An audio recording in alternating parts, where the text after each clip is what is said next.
আসসালামু আলাইকুম। সুপ্রিয় দর্শক, আমাদের অনেকেরই মাঝে মাঝে এমনটা হয়ে থাকে যে আমরা হঠাৎ করে হাই তুলতে গিয়ে বা হা করে কোনো কিছু খেতে গিয়ে মুখ আর বন্ধ করতে পারছি না, মানে হা করেই থাকতে হচ্ছে। অনেকের এমন হয় যে হঠাৎ করে রাতেরবেলা ঘুমের মধ্যে হাই তুলতে গিয়ে মুখ বন্ধ করতে পারছে না। আসলে কেন এমনটা হয়? যখন আমরা জোরে হা করি, যখন আমাদের চাপার একটা জয়েন্ট থাকে, আপনারা ভিডিওতে দেখতে পাচ্ছেন এই জয়েন্টটা, এটাকে আমরা টেম্পোরো ম্যান্ডিবুলার জয়েন্ট বলি মেডিকেলের ভাষায়, বা সাধারণ মানুষ এটাকে চাপার জয়েন্ট বলে।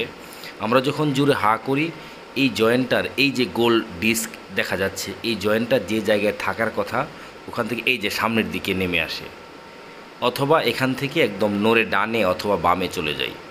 যখন জয়েন্টটা এখান থেকে নড়ে যায়, তখন আমরা হা অবস্থায় থেকে যাই, মুখ আর বন্ধ করতে পারি না।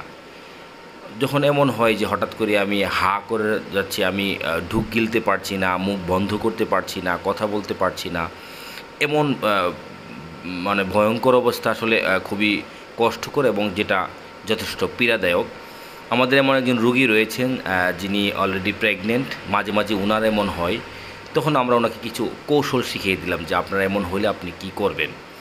যদি কারো এমন হয় যে রাতের বেলা হঠাৎ করে হা করে আছেন, মুখ বন্ধ করতে পারছেন না, তখন আপনি অন্য একজনকে বলবেন যে সে বৃদ্ধাঙ্গুল আপনার মুখের ভিতর ঢুকিয়ে আপনার দাঁতের শেষ মাথার যে দাঁত রয়েছে সেই দাঁতের মধ্যে চাপ দিবে এবং নিচের দিকে ঠেলা দিবে, আস্তে আস্তে জায়গায় চলে যাবে।